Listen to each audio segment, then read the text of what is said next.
මගේ channel එකට ඔයාව ආදරයෙන් පිළිගන්නවා. අද මම ඔයාලට කියලා දෙන්න යන්නේ මේ කොටුව කොහොමද ගොතාගන්නේ කියලා. මේ කොටුව ගොතාගන්න ඔයාලා පුරුදු වෙන මම ඔයාලට ඊළඟ වීඩියෝ එකේදී මේ තොප්පියක් මේක යොදාගෙන තොප්පියක් ගොතන හැටි කියලා දෙනවා. මුලින්ම මේ විදිහට මැජික් සර්කල් එකක් දාගෙන මේ විදිහට චේන් 3ක් ඉස්සෙල්ලා දාගන්න. චේන් 3 දාගෙන ඉඳලා මැජික් සර්කල් එක ඇතුළට මේ විදිහට තුන්පට පෙරවිලි 11ක් මේ විදිහට කරගෙන ස්ලිප් ස්ටිච් එකකින් සම්බන්ධ කරගන්න.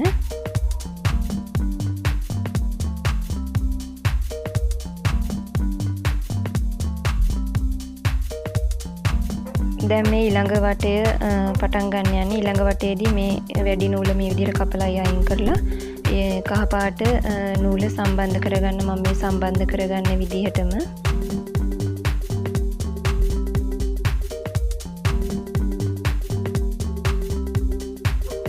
දැන් මේ විදිහට චේන් 3ක් දාගන්න. දම්වැල් 3ක් මේ විදිහට දාගෙන ඒ ස්ටිච් එකටම මේ විදිහටම තව තුන්පට පිරිවිලි දෙකක් මේ විදිහට දාගන්න.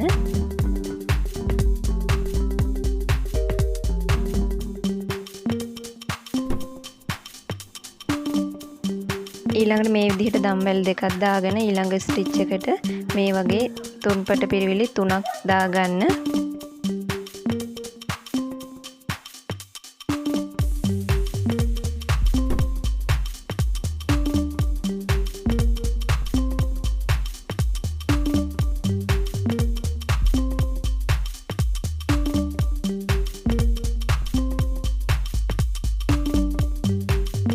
නැවත දම්මල් දෙකක් දාගෙන ඊළඟ ස්ටිච් එකටත් මේ විදිහටම තුන්පට පිරවිලි 3ක් මේ විදිහට දාගන්න. මේ විදිහට වටේම පෙති 12ක් වෙන විදිහට මේ විදිහට පිරවිලි කරගන්න.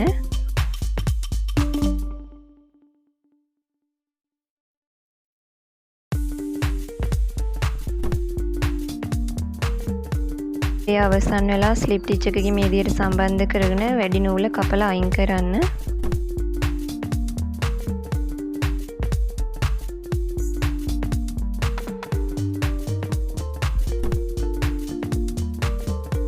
වටය පටන් ගන්න මේ විදිහට නිල් පාට නූල නැවත සම්බන්ධ කරගන්න. මේ විදිහට නැවත චේන් 3ක් මේ විදිහට දම්වැල් 3ක් මේ විදිහට දාගන්න. දම්වැල් දාගත්ත ස්ටිච් එකටම මේ විදිහට තුන්පට පිරිවිලි මේ විදිහට එකයි, තව තුන්පට පිරිවිලි මේ විදිහට එකයි,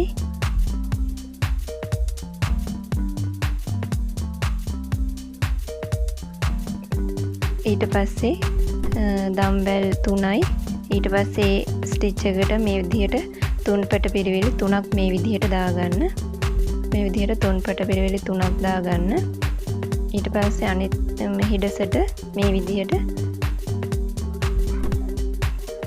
භාග තුන්පට පිරිවිලි 3ක් මේ විදිහට අනිත් හිඩසට මේ විදිහට දාගන්න. ඊට පස්සේ අනිත් හිඩසට මේ විදිහට භාග තුන්පට පිරිවිලි 3යි. භාග තුන්පට පිරිවිලි මේ විදිහට 3ක් දාගන්න. මේ විදිහට ඊට පස්සේ ඊළඟ ස්ථානට මේ විදිහට තුන්පට පිරිවිලි 3ක් දාගන්න. මේ විදිහට තුන්පට පිරිවිලි 3ක් දාගන්න.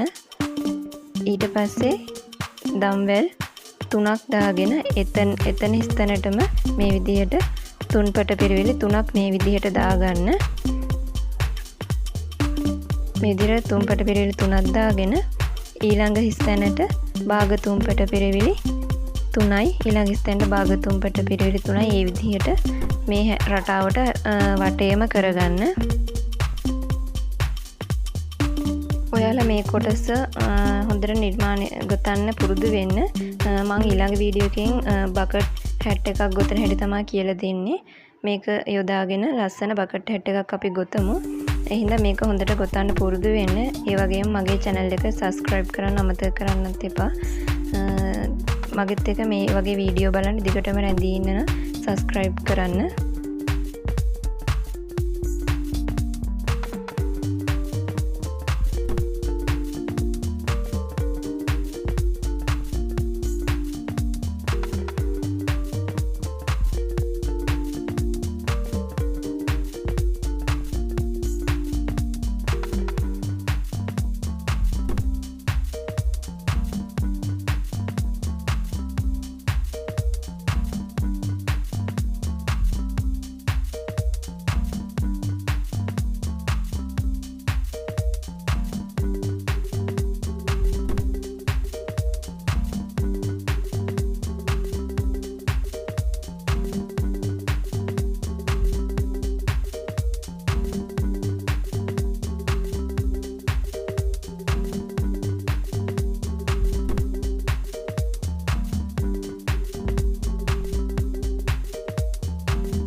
මේ තියෙන්නේ ඊට පස්සේ අවසන් වටේදී මේ වගේ ස්ලිප් ස්ටිච් එකකින් සම්බන්ධ කරගෙන වැඩි නූල කපලා අයින් කරන්න.